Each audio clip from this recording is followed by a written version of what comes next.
Muy bien, pues vamos ahora a tener la lectura, estar meditando en las enseñanzas de la palabra de Dios por medio del catecismo. Es la fórmula acuñada. No es la palabra de Dios, no lo introducimos como la palabra de Dios, pero sí que nos presentan estas enseñanzas de la palabra de una manera sintetizada, de una manera muy resumida. Hemos estado pues considerando, empezando a considerar los estados de Cristo, el estado de su humillación, y hemos estado viendo pues las distintas fases del estado de humillación. Nos acordamos, estas fases son las fases de la vida de Jesús, ¿no? Desde su nacimiento, su vida, su muerte y también la humillación después de la muerte. Pues bueno, a la humillación le pasa también, le sigue el estado de exaltación. El estado de exaltación. Este lenguaje, nos recordamos una vez más, es el lenguaje de la escritura de Filipenses 2.8, ¿no?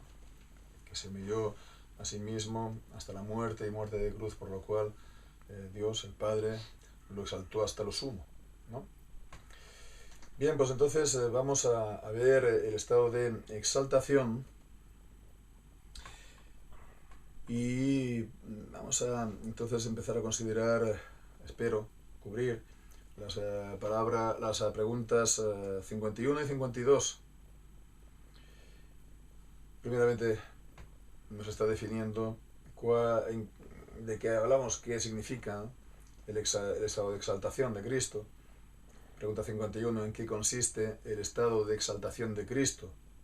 Y la respuesta, el estado de exaltación de Cristo comprende su resurrección, ascensión, sentarse a la diestra del Padre y regresar por segunda vez para juzgar al mundo. Son de manera parecida a estas distintas fases, ¿no?, de su humillación también aquí, ¿no?, en lo que comprende, ¿no?, las distintas, se puede decir, fases, ¿no?, de esta exaltación que comienza con la de su resurrección. Entonces la exaltación, si la humillación, nos acordamos, no era una humillación en un sentido, se puede decir, subjetivo, de la humillación que uno siente por un trato humillante, vejatorio, etcétera, etcétera, sino pues que es un estado que no se corresponde a la dignidad de la persona. La persona es la persona del Hijo de Dios, ¿no?, la única persona divina que también ha tomado para sí y está unida también a la naturaleza humana. La naturaleza humana, que es la que sufre, que es la que padece, que la que muere, ¿no?, pero que es, por lo tanto, también los sufrimientos de la persona, porque la naturaleza humana de Cristo no va por libre, no va por otro lado, está perfectamente unida a la naturaleza divina en la única persona de Cristo. Entonces, si la divinidad de Cristo, la dignidad de la persona es la de la divinidad de Cristo, ¿no?, pues entonces la exaltación de Cristo es entonces la vuelta, ¿no?, a la dignidad de la persona. Esto es después de haber realizado la obra de la salvación. Es también lo que enseña Filipenses capítulo 2, ¿no?, que está pues expresado de una manera un tanto así, a veces heterodoxa, las teorías de la kenosis, ¿no?, como que la kenosis es el vaciamiento, ¿no?, la teoría del vaciamiento, como que Cristo se vació de su divinidad, ¿no?, y después recuperó su divinidad a lo último, ¿no?, después de morir y resucitar, ¿no? Eso es imposible porque Dios es inmutable y esto pues estaría introduciéndose un cambio en Dios. Dios no puede negarse a sí mismo, Dios no puede, la persona del Hijo no puede prescindir ni poner a un lado sus atributos divinos porque es lo que es, no puede negarse a sí mismo. Pero es así en cuanto a a su gloria, en cuanto a la gloria de reconocimiento. ¿Mm? El estado de exaltación, por lo tanto, es la vuelta al lugar que le corresponde. La divinidad nunca no ha dejado la gloria divina, la persona de Cristo, pero como mediador. ¿Mm? En su función de mediador nos acordamos, profeta, sacerdote y rey. ¿Mm? Bien, pues entonces no vamos a estar con más preámbulos introductorios, sino vamos a estar entonces mirando en lo que aquí se nos dice en cuanto a la resurrección. ¿Cómo fue exaltado Cristo en su resurrección? Y la respuesta es, en su resurrección Cristo fue exaltado en que, al no haber visto corrupción en la muerte, por cuanto era imposible que fuese retenido por ella, y teniendo el mismo cuerpo en el que sufrió, con sus mismas propiedades esenciales, pero sin mortalidad y otras debilidades que pertenecen a esta vida, realmente unido a su alma, se levantó otra vez de entre los muertos al tercer día por su propio poder, por lo cual se declaró a sí mismo ser el Hijo de Dios, haber satisfecho la justicia divina, haber vencido la muerte y al que tenía el imperio de la misma, y ser Señor de los vivos y de los muertos, todo lo cual como persona pública, la cabeza de su iglesia, para la justificación de ella, para vivificarla en la gracia, de defenderla de sus enemigos y asegurarle la resurrección de entre los muertos en el día final. Entonces vemos, son mucho contenido, son muchas cláusulas, son muchos pasos lo que aquí se nos dice. Vamos a intentar cubrirlos, vamos a intentarlo también resumirlo, pero vamos a intentar cubrirlo, ¿no? Y creo que nos proponemos esta meta para el día de hoy, ¿no? Cómo fue exaltado Cristo en su resurrección. Y comienza pues diciendo en su incorrupción. En que al no haber visto corrupción en la muerte, por cuanto era imposible que fuese retenido por ella. Entonces vemos, ¿no? La cita que se nos da es en el discurso de Pedro en Pentecostés, en Hechos capítulo 2, los versículos 24 y 27. Hechos 2, 24 y 27.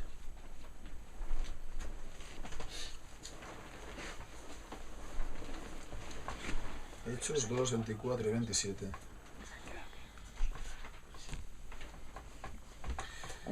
Y bien, ahí leemos, y al cual Dios levantó sueltos los dolores de la muerte. Esta expresión, sueltos los dolores de la muerte, por cuanto era imposible que fuese retenido por ella. Era imposible que fuese retenido el Señor por ella. Y entonces pues se nos cita esta porción del Salmo 16 que conocemos, que cantamos, porque no dejarás mi alma en el Hades o sepulcro, en hebreo, ni permitirás que tu santo vea corrupción. Entonces, la incorrupción, ¿no? Tenemos en el ejemplo en el Nuevo Testamento de Lázaro, ¿no? En Juan capítulo 10, que había muerto, ¿no? Y su cuerpo ya había comenzado a, pues, no era 10, era 11, a herir, ¿no? Entonces, ¿cuántos días había pasado con la muerte de Lázaro?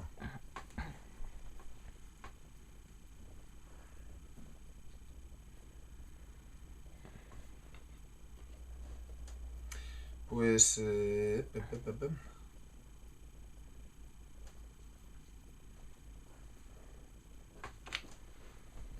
estamos en el capítulo 11 de Juan, ¿sí?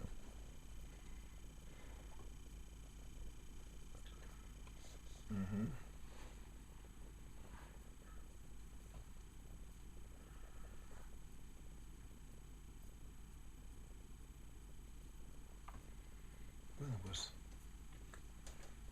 estaba mirando a ver si tuviera esta indicación de cuánto tiempo hacía que se había muerto, pero sabemos que él había estado también pues En el muerto. verso 17. ¿Qué? Sí, En el verso 17, versículo 17. efectivamente, 4 sí, días. sí, sí, sí, sí. Vino por Jesús y halló que hacía ya 4 días, perdona, sí, que Lázaro estaba en el sepulcro. 4 días. Y bien, pues entonces,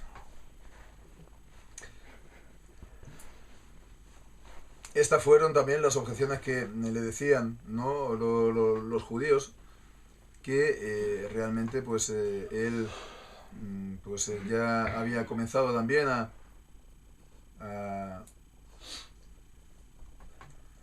a descomponerse. Versículo 39. Sí, Señor, hiede ya porque es de 4 días. Entonces había pasado 4 días y ya se había comenzado a descomponer. Y es lo normal, ¿no? Yo no soy tampoco ningún especialista, ni tampoco pretendo serlo en este tipo de cosas, ¿no? Pero cuando uno se muere, pues comienza ya progresivamente el estado de descomposición, ¿no? Y eso pues va a más. Supongo que es por eso por lo cual también ponen a los muertos en cámaras frigoríficas, ¿no? Para retrasarlo la medida de lo posible antes de los entierros. Bueno, pues entonces vemos, Lázaro había comenzado ya su descomposición, pero el cuerpo de Jesús no, habiendo pasado 3 días. Entonces vemos que aquí Dios intervino. Dios guardó de una manera especial el cuerpo de Jesús de descomposición, ¿no?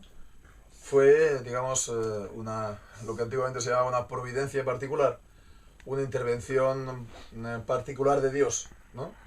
Para guardar el cuerpo de Jesús de lo que es lo natural, de lo que habría ocurrido si no interviniera Dios de una manera especial, ¿no? La corrupción. Pero era imposible, porque ese cuerpo había sido unido perfectamente a la divinidad. Por lo tanto, era imposible que fuera a conocer la muerte. Perdón, la muerte, la descomposición, ¿no? Y se levantó, por lo tanto, se levantó victorioso. Si hubiera sido así, si el cuerpo hubiera comenzado a descomponerse, pues entonces eso habría afectado, por supuesto, a la resurrección, la hubiera puesto, digamos, la hubiera comprometido, y eso también hubiera comprometido nuestra salvación.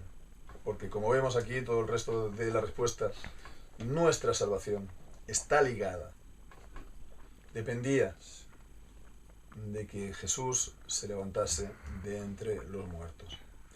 Bien, pues entonces, en primer lugar, por la incorrupción de su cuerpo, y después el cuerpo con el que se levantó, teniendo el mismo cuerpo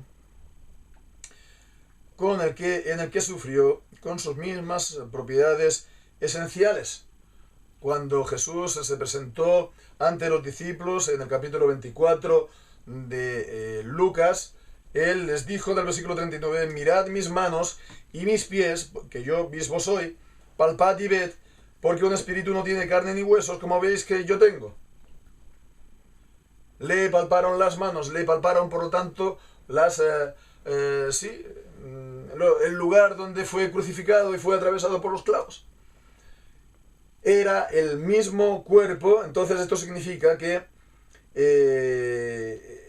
cuando dice las mismas propiedades, era por lo tanto, se está refiriendo aquí un cuerpo material, ¿no? No era simplemente una apariencia de cuerpo. Cuando los ángeles, por ejemplo, se aparecen en forma humana, eso no significa que haya encarnación. En el Antiguo Testamento, por ejemplo, no hay encarnación. Ellos aparecen, se hacen visibles en forma humana, pero eso no es lo que ocurrió con Jesús, sino que Él tenía un cuerpo. Y vemos también que Él comía. en el final de los evangelios, Lucas, Juan, vemos que él también estuvo participando de comida. Entonces, era un cuerpo material. Ahora bien, un cuerpo que tras el paso de la muerte ha vencido la muerte, y entonces ese cuerpo material es inmortal. Inmortal. Tiene una naturaleza glorificada, que no va a conocer más ni el cansancio, ni el desgaste, ni la enfermedad, ni mucho menos la muerte. Bien, pues entonces lo que sigue diciendo, pero sin mortalidad y otras debilidades que pertenecen a esta vida, realmente unido a su alma. Si la muerte de Cristo fue esta división entre el cuerpo y el alma de Jesús, lo que es siempre la muerte en cada ser humano, pues entonces la resurrección fue que no solamente el cuerpo se levantó, ¿no? Se levantó porque otra vez estuvo unido a su alma, al alma de Jesús, y vemos realmente unido a su alma. Dice, se levantó otra vez de entre los muertos al tercer día, y dice, por su propio poder. Por su propio poder. Y esto es una cosa también a subrayar, a tener presente, ¿no? Porque veamos lo que hace la Escritura en este punto. Si leemos, por ejemplo, en Romanos capítulo 6 y en el versículo 4, ahí leemos que porque somos sepultados juntamente con Él, con Cristo, para muerte por el bautismo, a fin de que como Cristo resucitó de los muertos por la gloria del Padre, entonces vemos que aquí está atribuyendo esto también al Padre, ¿no? Es una expresión para hablar del Padre. El Padre, ¿no?, actuó para su resurrección, o estuvo presente para su resurrección. También pues se nos dice que Jesucristo se levantó por su propio poder. Y entonces leemos en Juan capítulo 2, el Evangelio de Juan capítulo 2 y versículo 19. Y allí leemos en esa disputa con los judíos acerca del templo, la primera vez en la primera purificación, ¿no?, al principio de su ministerio, dice, respondió Jesús y les dijo, destruid este templo y en 3 días lo levantaré, para hacer referencia a su resurrección. Yo lo levantaré. Cristo. Entonces tenemos por la gloria del Padre, lo levanta Cristo por su propio poder. Y por último leemos en Romanos el capítulo 1 y versículo 4, que fue declarado Hijo de Dios con poder según el Espíritu de Santidad por la resurrección de entre los muertos. Con lo que aquí estemos viendo que la resurrección también fue atribuida ¿a quién? Al Espíritu Santo. Con lo cual vemos que la resurrección de Jesús está atribuida al Padre, al Hijo y al Espíritu Santo. Y esto pues es una prueba más, una más, en la palabra de Dios acerca de la Trinidad. Esto es como en Romanos 8, lo mismo también que la morada de Dios en el Espíritu. Que Cristo está en nosotros, el Espíritu de Cristo, el Espíritu de Dios, el Espíritu de aquel que levantó a Cristo entre los muertos. Hay distintas apelaciones, ¿no? Y pues está hablando, por lo tanto, del Espíritu del Padre, del Espíritu de Cristo mismo, del Espíritu Santo. Todo esto es posible, por lo tanto, en la enseñanza de la Trinidad, es decir, que hay 3 personas, ¿no?, el Padre, el Hijo y el Espíritu Santo, y las 3 son el mismo Dios. Y entonces esto significa que en las obras de Dios están obrando siempre de manera indivisible las 3 personas de la Trinidad, el Padre, el Hijo y el Espíritu Santo. hay esa expresión de Agustín de Hipona que dice que las obras al exterior de Dios son indivisibles entre las personas de la Trinidad.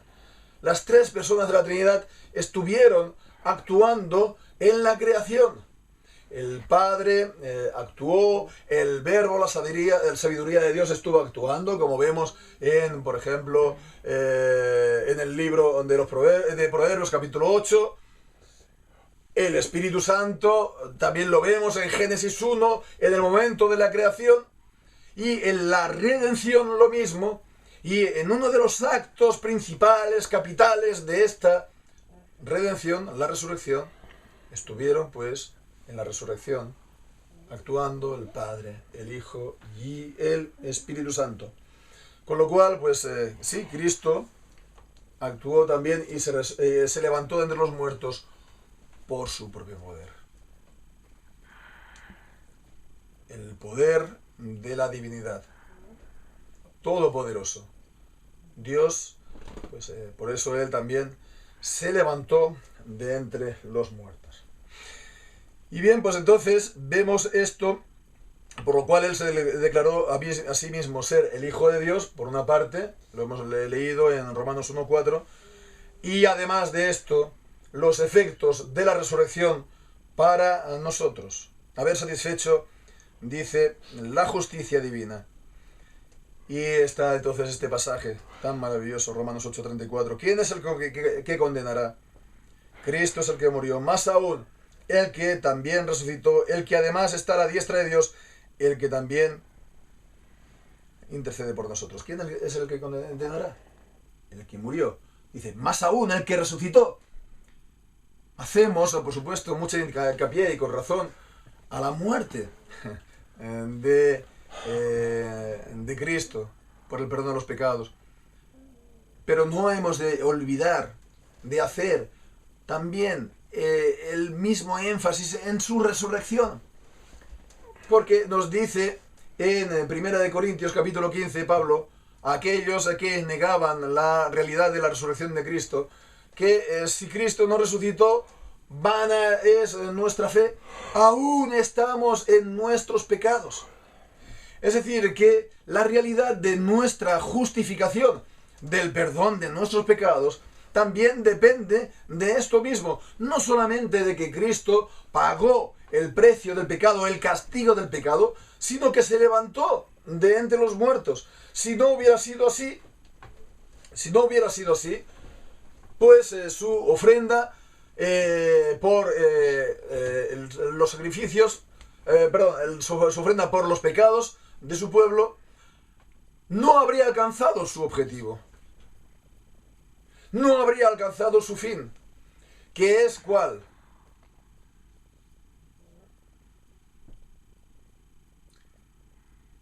El acabar, por supuesto, con el pecado, pero también con el castigo y la maldición del pecado, que es la muerte. Y lo hizo pasando él mismo por la muerte. Podemos hacer aquí una comparación, o dos, acerca de esto, ¿no? Como que Cristo, por su muerte, desactivó la bomba, que es la muerte. O aún mejor, creo yo, esta otra ilustración de una conquista, ¿no? De una conquista de una ciudadela, de una plaza fuerte, de un castillo, ¿no? Así, medieval, antiguo, ¿no? Pues conquistarlo por dentro, para abrir las puertas, ¿no? Para que vengan después a tomar la ciudad, los ejércitos, ¿no? Por supuesto, ¿no? Pues se tiene que intentar el asalto, ¿no? Desde fuera, pero, bueno, la historia del caballo de Troya pues muestra lo eficaz de esto. En fin, no quiero tampoco pues aligerar este punto porque eso es una cosa importante, porque ilustra muy bien esto. Cristo desactivó la muerte. ¿Cómo? Desde el interior, pasando él mismo por la muerte para de esta manera vencerlo. porque era imposible que él fuera retenido por la muerte. De esta manera, él, pues, primeramente, a continuación, después de haber satisfecho la justicia divina, se nos dice haber vencido a la muerte y al que tenía el imperio de la misma, es decir, al diablo, como nos dice en Hebreos 2:14.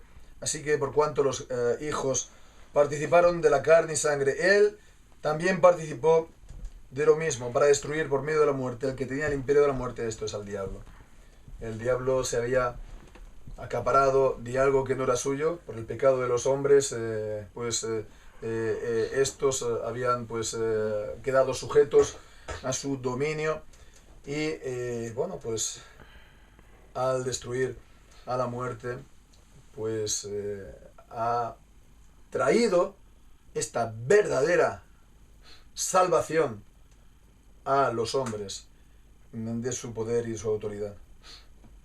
Se nos dice que, a continuación, todo lo cual lo hizo como persona pública, y la cita es en 1 Corintios capítulo 15, cuando dice que por cuanto la muerte entró por un hombre, también por un hombre la resurrección de los muertos, porque así como Adán todos mueren, así también en Cristo todos serán vivificados. Entonces vemos las dos cabezas del pacto, el pacto de las obras Adán, el pacto de la gracia Jesucristo. Por el pecado de la cabeza del pacto de las obras, la muerte pasó a todos los hombres, ¿no? Porque él estaba representando a todos los hombres del pacto de las obras. Pues de esta manera también Cristo pues actuó como persona pública, como cabeza en el pacto de la gracia, para traer pues no solamente la resurrección de entre los muertos, que eso va a ser común a todos los hombres, ¿no? Tanto impíos como los salvos, ¿no? Como nos enseña en Juan capítulo 5 al final, ¿no? Que habrá la resurrección de unos para la vida eterna y otros para unos para la vida eterna y otros para la condenación eterna. Sino la salvación. Él obró esta salvación por medio de la resurrección como cabeza del pacto de gracia para su pueblo, y su pueblo solo, tal como también vimos esto en el oficio sacerdotal y la expiación limitada. Y bien, pues se nos dice la cabeza de la iglesia, sí, Efesios capítulo 1, la cual la potencia de Dios operó en Cristo, resucitándolo de los muertos, sentándolo a su diestra en los lugares celestiales, y sometió todas las cosas bajo sus pies, y lo dio por cabeza sobre todas las cosas a la iglesia, la cual es su cuerpo, la plenitud de aquel que todo lo llena en todo. Él es la cabeza, el cuerpo está unido a la cabeza, y él trajo ese beneficio para el cuerpo, que es la iglesia, para la justificación, como hemos dicho. Esta justificación que fue comenzada entonces en la muerte de Cristo y fue culminada, perfeccionada por su resurrección. Y después también dice defenderla de sus enemigos. Y se nos da entonces la cita de 1 Corintios capítulo 15, versículo 25-27, porque preciso es que él reine hasta que haya puesto a todos sus enemigos debajo de sus pies, y el postrer enemigo que será destruido es la muerte, porque todas las cosas las sujetó debajo de sus pies. Y cuando dice que todas las cosas han sido sujetadas a él, claramente se exceptúa a aquel que sujetó a él todas las cosas. De esta manera, por lo tanto, porque Cristo está vivo, Él puede sostenernos. Porque Cristo está vivo, Él ha recibido toda la potestad, toda autoridad del Padre. Y he aquí está todos los días con nosotros hasta el fin del mundo, para defendernos. No tenemos un Dios muerto, no tenemos un Cristo muerto. Tenemos un Dios vivo, todopoderoso. Y por lo tanto, el cuerpo, la iglesia, el pueblo de Dios, continuará adelante a pesar de las mayores dificultades que le puedan venir, porque todas ellas no son pues más fuertes que nuestro Salvador, Jesucristo, más fuertes que Dios. Y por último dice asegurarle la resurrección de entre los muertos en el día final, por cuanto Cristo se levantó de entre los muertos, también nosotros nos levantaremos de entre los muertos. Mas ahora Cristo ha resucitado de los muertos, primicias de los que durmieron es hecho. Es el primer fruto. En esta resurrección está asegurada la resurrección de todos los demás. La está pues confirmando como una promesa solemne y de seguro cumplimiento. Entonces vemos la resurrección de Jesucristo de entre los muertos y la importancia, por lo tanto, para nuestra fe. Y por ligar las cosas con lo que estábamos viendo esta mañana acerca de mesianismos y de falsos mesías y de doctrinas heterodoxas venidas en la Iglesia. Entonces, podemos un poco intentar meditar brevemente acerca de qué significa que una parte importante de la Iglesia, el cristianismo, pues digamos histórico, protestante, pues en gran parte, en los siglos XIX y XX, hayan negado la resurrección de Jesucristo. O la hayan puesto en duda, o la hayan considerado como algo adiáfora, es decir, indiferente.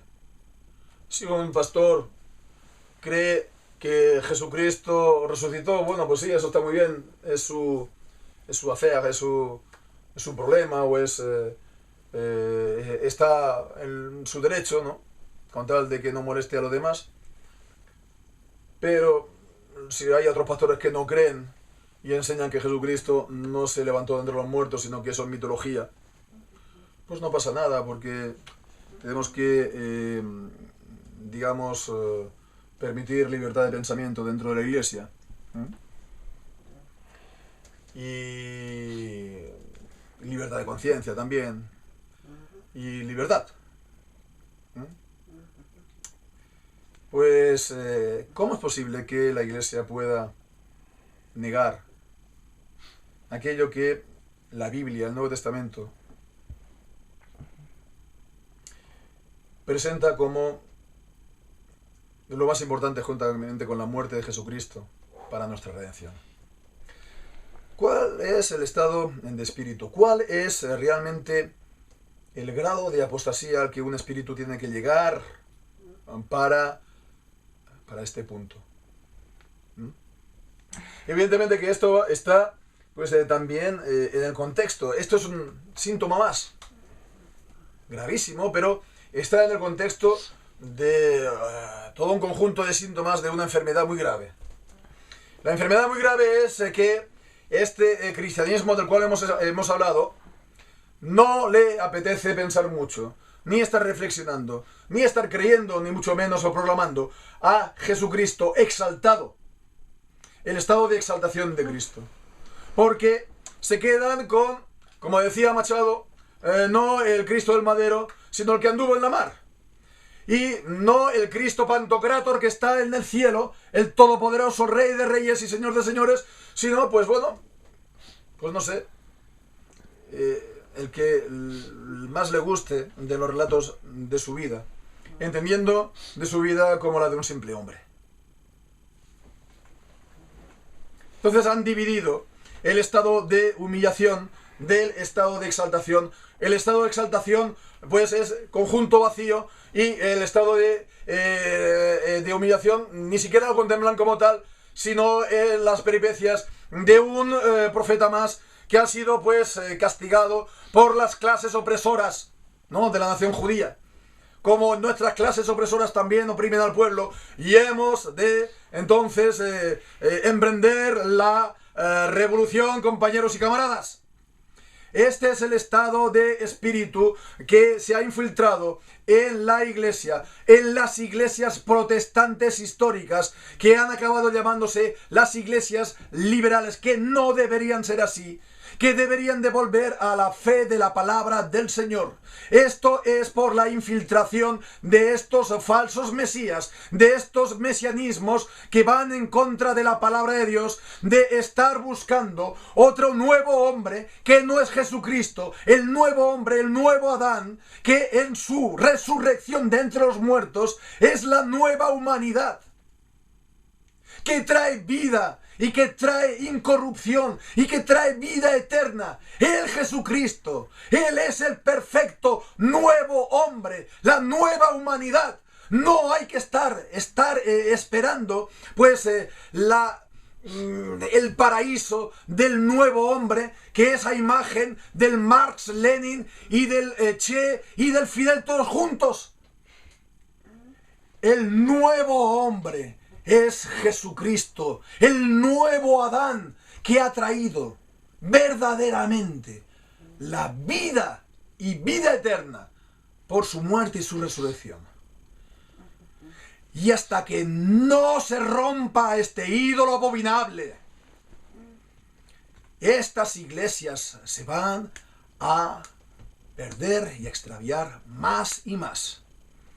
El colmo del insulto que ellos han hecho es calificar a aquellos que consideran que la resurrección de Jesucristo es un punto cardinal y un punto inamovible de nuestra fe como fundamentalistas. ¿Ves? La palabra fundamentalista proviene de ahí, de los puntos considerados por los ministros ortodoxos como fundamentales de nuestra fe, sin los cuales no hay fe cristiana. Y entonces el otro te dice, tú eres fundamentalista, haciendo juegos de palabras. Tú dices puntos fundamentales, tú eres punto fundamentalista. Bueno, pues tenemos que estar recibiendo encima esta sorna de los liberales, que esto ha trascendido el mundo, digamos, eclesiástico, y ahora fundamentalista se aplica a Tokiski, ¿no? Se aplica a todo el mundo, ¿no? Que esté diciendo que una cosa es así y no puede ser de otra manera. Fundamentalista. Bueno, pues hasta que estos señores no se den cuenta de su grave pecado, hasta que estos señores no se den cuenta que están sirviendo a otro Dios, hasta que estos señores no quiebren el ídolo abominable que han puesto dentro del templo de Dios, estas iglesias se van a esquilmar hasta pues que no haya ninguna solución.